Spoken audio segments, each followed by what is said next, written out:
Hello friends, this is Chetan.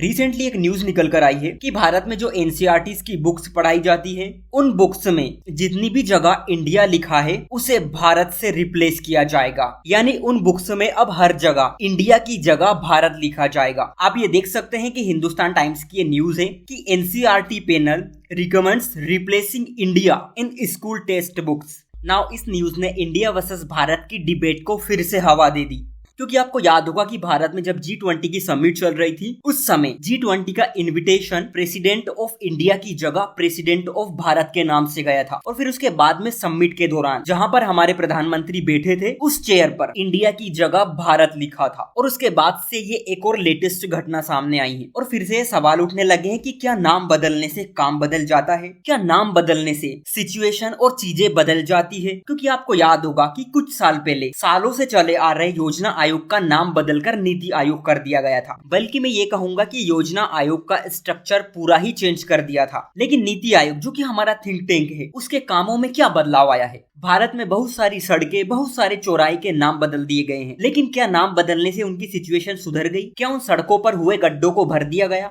Actually हुआ ये कि स्कूली पाठ्यक्रम में सुधार को लेकर एक सोशल साइंस पर हाई लेवल कमेटी ने ये सुझाव दिया कि एनसीईआरटी की टेक्स्ट बुक में इंडिया की जगह भारत लिखा जाएगा। इसके साथ ये भी रिकमेंडेशन की कि स्कूली करिकुलम में एंशिएंट हिस्ट्री के बजाय क्लासिक हिस्ट्री को इंट्रोड्यूस किया जाए। इसका मतलब है कि भारत में बच्चे अब प्राचीन इतिहास ना पढ़ के शास्त्रीय इतिहास पढ़ेंगे। एंशिएंट हिस्ट्री क्लासिकल हिस्ट्री से किस तरह अलग होगी, इसको लेकर अभी कुछ भी क्लियर नहीं है। इतना ही नहीं, कमेटी ने यह भी सजेस्ट किया कि स्कूली पाठ्यक्रम में जितनी भी जगह हिंदू डिफीट हुए हैं उस पर फोकस ना किया जाए। फ्रेंड्स, इन सभी का मतलब यह है कि इतिहास को अब प्राचीन, मध्यकालीन और आधुनिक भारत में विभाजित नहीं किया जाएगा, क्योंकि इससे पता चलता है कि भारत एक पुराना और ब्रिटिश साम्राज्यवाद से अनजान राष्ट्र है। क्योंकि अंग्रेजों ने ही भारतीय इतिहास को प्राचीन, मध्यकालीन और आधुनिक भारत में बांटा था। और कमेटी का यह मानना है कि एंशिएंट का मतलब प्राचीन होता है। वो दिखाता है कि देश अंधेरे में था और उस समय उसमें कोई वैज्ञानिक जागरूकता नहीं थी, जो कि पूरी तरह गलत है। फ्रेंड्स, भारतीय संविधान का अनुच्छेद 1 ये कहता है कि इंडिया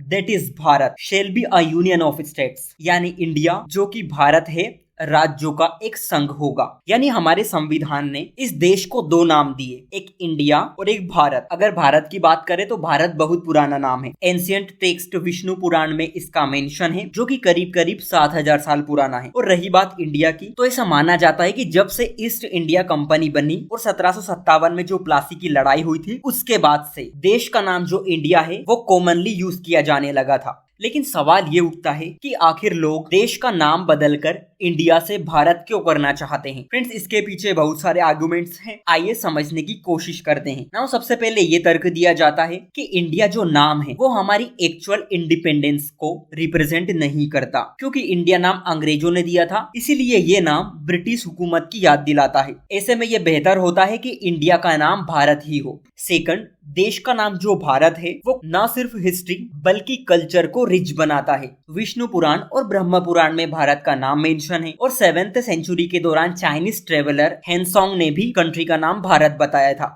भारत के नाम से हमारा पुराना नाता है और एक तरह का इमोशनल अटैचमेंट है और साथ में हमारी पुरानी सभ्यता का प्रतीक भी है। इसीलिए लोग भारत के नाम के पक्ष में उतर आते हैं। हमारे नेशनल सिंबल्स हो चाहे हमारी नेशनल एंथम, ये सभी चीज आपस में भारत को ही कनेक्ट करती है। भारत का जो इंग्लिश नेम है इंडिया वो विदेशों द्वारा थोपा गया है। ऐसे में ये इंडिया टर्म हमें कॉलोनियल पास्ट की याद दिलाती है। और फ्रेंड्स, यही कारण है कि इसके चलते बहुत सारे जो लोग हैं वो इंडिया नाम की बजाय भारत का यूज करना पसंद करते हैं। लेकिन भारत में एक बड़ा तबका ऐसा है जो भारत के नाम बदलने को लेकर विरोध में खड़ा हुआ है। इनका मानना यह है कि नाम बदलना एक तरह का पॉलिटिकल ड्रामा है जो कहीं ना कहीं भारत में ध्रुवीकरण को बढ़ावा देता है। ऐसा ही जैसे urban rural, north state, south state. और अपोजिशन का मानना तो ये है कि जब से इंडिया अलायंस बना हुआ है रूलिंग पार्टी इस इमर्जिंग कोलिशन को काउंटर करने के लिए ऐसा कर रही है। सेकंड, कंट्री का नाम इंडिया हो चाहे भारत, ये हमारी लिंग्विस्टिक डाइवर्सिटी यानी भाषाई विविधता को प्रमोट करती है, क्योंकि भारत में इंग्लिश सहित बहुत सारी भाषाएं बोली जाती है और उन भाषाओं में देश का नाम अलग अलग है। जैसे इंग्लिश में इंडिया, हिंदी में भारत, कोई इसे हिंदुस्तान कहता है, कोई इसे देवभूमि कहता है। ऐसे में भारत के जितने भी नाम हैं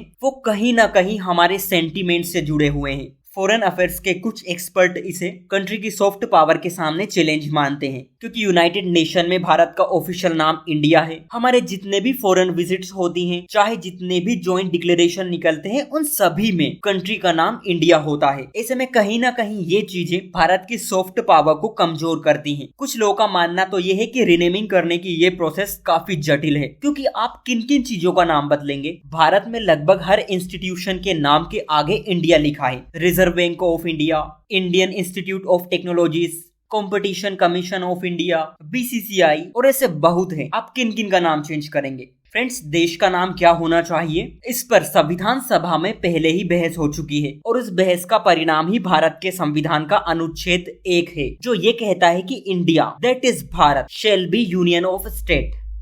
ऐसे में दोबारा से इन्हीं चीजों पर ध्यान केंद्रित करना कहां तक उचित है, क्योंकि आजादी के बाद का इतिहास हमें ये बताता है कि इस तरह की आर्गुमेंट्स में उलझने से हमारे देश के विकास में कोई ज्यादा मदद नहीं मिली। ऐसे में देश को आगे बढ़ाने के लिए हमें विकास का रास्ता अपनाना चाहिए, बजाय इन चीजों में उलझने से। फ्रेंड्स, आप क्या इसके बारे में सोचते हैं? बताइएगा जरूर।